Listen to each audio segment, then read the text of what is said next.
unique setup where point A provides a high ground and an overview of the map. All right, we are on board with the blue team here. The blue team is, do you know? The blue team are the defenders, so they're the ones who are trying to hold their sanctuary and oppress the attacking team. And so for our purposes here, that's Team Knight in the blue, and they've come out early capturing C. But here we see the front. The battle's happening there. Yep, so you mentioned the front. Key to the front is a type of hero that you choose to go into battle with. Oh, there you see it. So certain heroes have a preference due to their range and their weapon to be in the front. You know, it's like fighting a lot of little soldiers.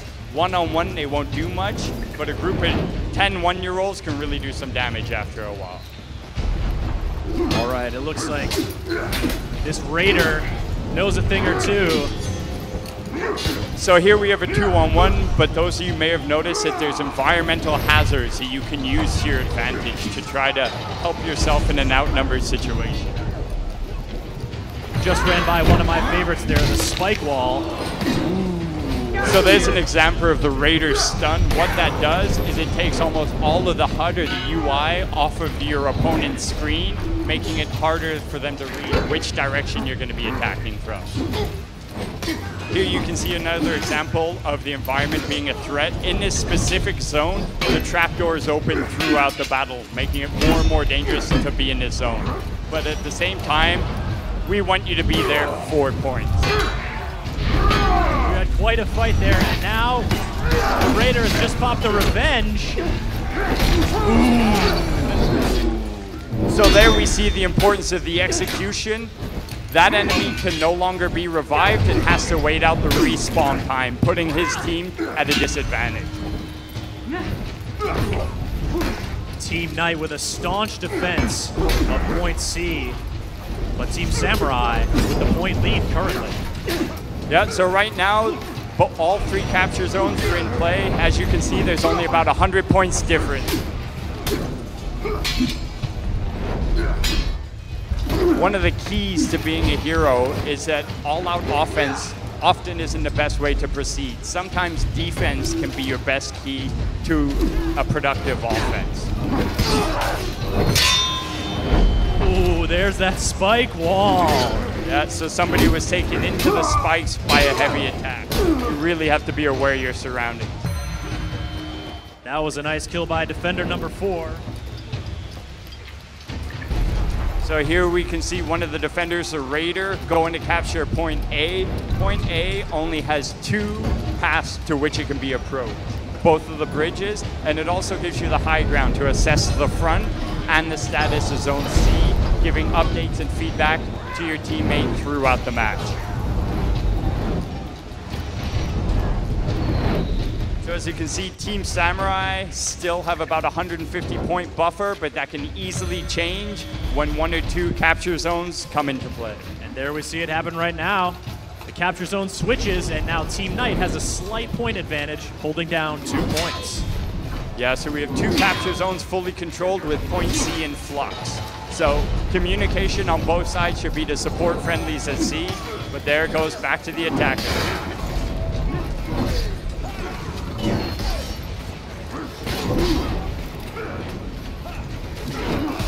There we see Fairlight Excalibur, man versus game, and munition, and Cobalt Streak on Team Samurai, currently trailing.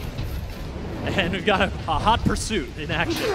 Yeah, that happens often, and that's a key to melee-based combat. It's all about range, reading spaces in the environment, and taking advantage of your character, not just their weapons, but their movement abilities.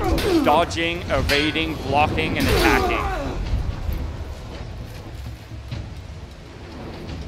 Nice kill there by Team Samurai and munition.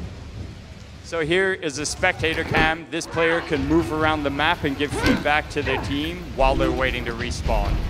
Ooh, Gassy Mexican with a nice throw there. If Gassy Mexican was smart, he'd get closer to the fire and try to use the environment to his advantage. Fire, spikes, drops, anything in the game world that looks dangerous, to the most part it is. So another thing that I wanted to point out, you'll see in the bottom left hand of the screen right now with this raider in particular, we've got a skull with soldiers in front of it. This is a feat, and you gain feats by increasing your renown, by doing certain play styles and certain elements during a match. So right now this raider gets double the reward for killing soldiers. That puts the emphasis on going to the front and taking advantage of the feat and the character loadout. We saw one of those feats in the Dominion breakdown video we watched earlier, and now a lopsided fight does not go Team Samurai's way, and a brutal decapitation by Team Knight. So we had almost all 4 of the defenders in the lane, in the front, clearing it out, and now they've got pretty much all 3 points. So they're 170 points away from putting the attackers in a break. So as you can see with the Raiders' unbridled rage, he's got no concern about defense. He's on the all-out offense, swinging that axe and taking fools down. And the blue team very close to pushing over that 1,000 point barrier and pushing the orange team into breaking.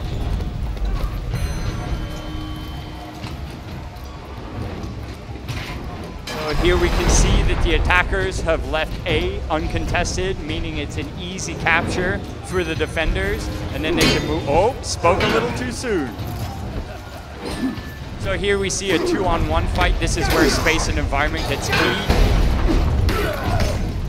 A lot of our community feedback was, hey, it's really hard for us to work in an outnumbered environment, and as you can see there, it is easy to be killed, but we've been working really hard to implement features to support outnumbered fights. We'll talk about those in the preceding matches.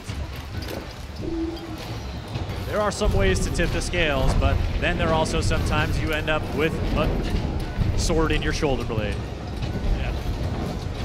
So here we have Zone A being boosted. Not only do they have 100 points from it, they take over an extra 2 points a second to stay with their team and help them meet the 1,000-point threshold to push the enemies into breaking. That was Tangent Gaming holding down that elevated point over there. Now we'll switch back over and see a nice kill there by Team Knight and Co-Carnage. So here you'll see the feedback on screen. That cross meant if there wasn't a threat to the attacker, they could stop and revive a friendly, bring them right back into battle, and skip the respawn time. Could have used another buddy right about then, but he's making his escape. They're never there when you need them, eh? So you can see here, everything revolves around the art of battle. That is the stance in which your hero is in. It depicts where you block and where you attack. But here we have our first round of breaking. And Team Samurai pushing back to capture that point. The attackers need to be smart here. If they lose capture zone C, all of the attackers will respawn. However, none of them are dead, so it's not a risk at this time. We just caught a glimpse there of this big battering ram that's on the field starting to swing. Really just adding to the whole ambiance of this battle.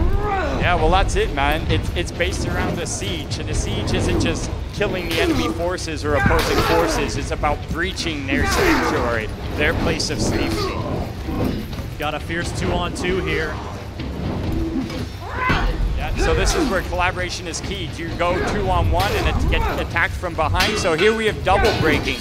Both teams are above the 1,000-point threshold. And now we can see it's a 4-on-2. If the defenders can hold all their zones and finish out the last 2 attackers, this match will be theirs to win. So now it's an all-out manhunt. Is that the last remaining member of Team Samurai running around there? Oh, he's going to go. Going for the revive!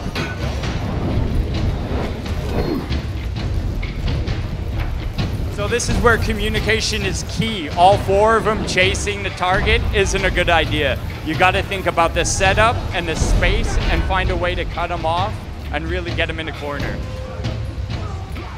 There you go. Here comes some strategy.